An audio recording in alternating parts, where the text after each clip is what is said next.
Welcome to Kenton's videos. Enjoy the video. You begin by making sure your site follows AdSense rules and has real content. This reduces rejections.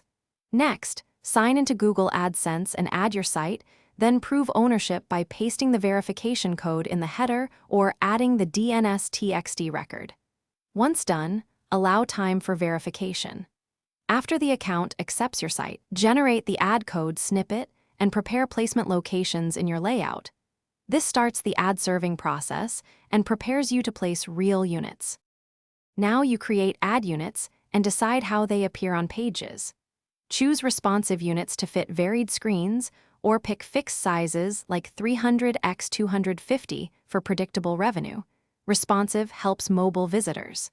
Use auto ads to let AdSense place ads automatically, but also build manual units for key positions like above the fold. Make sure to adjust ad load and ad balance to protect user experience and page speed, because faster pages improve viewability and long-term earnings. Finish by adding payment details, completing any tax info, and setting your payment threshold so you get paid.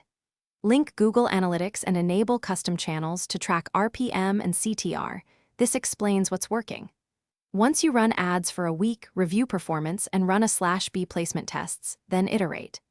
If an ad isn't showing, troubleshoot by checking policy warnings, verifying the code is live, clearing caches, and ensuring no ad blocker or robots rules block scripts.